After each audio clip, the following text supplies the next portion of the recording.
வணக்கம் ஆனந்தி. தமிழ்நாடு முதலமைச்சர் மு.க.ஸ்டாலின் முன்னிலையில் நெடுஞ்சாலைகள் மற்றும் சிறு துறைமுகங்கள் துறை சார்பில் கடலூர் துறைமுகத்தை இயக்குவதற்காக மகதி கடலூர் போட் அண்ட் பெரிமிட்டன் பிரைவேட் லிமிடெட் நிறுவனத்திற்கும் தமிழ்நாடு கடல்சார் வாரியத்திற்கும் இடையே புரிந்துணர்வு ஒப்பந்தமானது தமிழ்நாடு முதலமைச்சர் மு.க.ஸ்டாலின் முன்னிலையில் மேற்கொள்ளப்பட்டிருக்கிறது.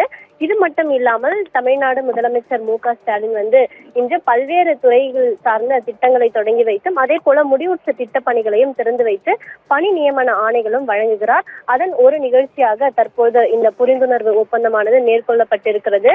இதனைத் தொடர்ந்து வேளாண்மை உழவர் நலத்துறையின் சார்பில் ஊட்டச்சத்து வேளாண்மை இயக்கம் என்ற புதிய திட்டத்தை தொடங்கி வைத்து 5 பயனாளிகளுக்கு காய்கறி விதை தொகுப்புகள், அதே போல பழச்செடி தொகுப்புகள் மற்றும் பயிர் வகை தொகுப்புகளை நேரடியாக வழங்குகிறார்.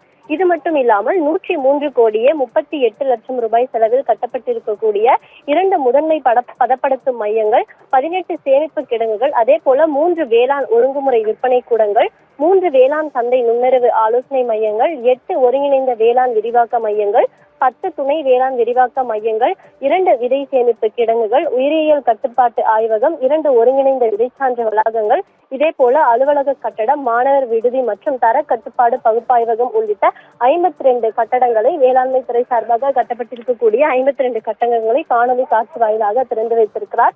மேலும் வீட்டு வசதி மற்றும் நகர்ப்புற வளர்ச்சித்துறையின் கீழ் செயல்பட்டு வரக்கூடிய நகர ஊரமைப்பு இயக்கத்தால் தயாரிக்கப்பட்ட 1531.57 சதுர கிலோமீட்டர் பரப்பளவு கொண்ட கோயம்புத்தூர் உள்ளூர் திட்ட பகுதியின் 2வது முழுமை திட்டத்தை வெளியிடுகிறார். தொடர்ந்து கால்நடை பராமரிப்பு துறை சார்பில் 25 கோடியே 15 லட்சம் ரூபாய் செலவில் ஒரு கால்நடை நோய் புலனாய்வு பிரிவு கட்டடம், மேலும் 12 கால்நடை மருந்தக கட்டடங்கள், 2 மாவட்ட கால்நடை பண்ணை கட்டடங்கள், ஒரு நாய் வளர்ப்பு பிரிவு கட்டடம் ஆகிய கட்டடங்களை காணொலி காட்சி வாயிலாக திறந்து வைக்கிறார். இது மட்டும் இல்லாமல் கால்நடை பராமரிப்பு துறை சார்பில் பணிக்காலத்தில் உயிரிழந்திருக்கக்கூடிய பணியாளர்களின் 208 வாரிசுதாரர்களுக்கு கருணை அடிப்படையில் கால்நடை பராமரிப்பு உதவியாளர் மற்றும் துப்புரவாளர் பணியிடத்திற்கான பணி நியமன ஆணைகளை வழங்குகிறார்.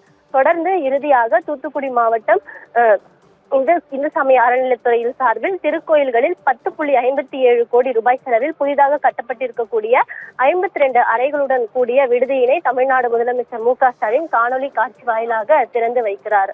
ஆனந்தி.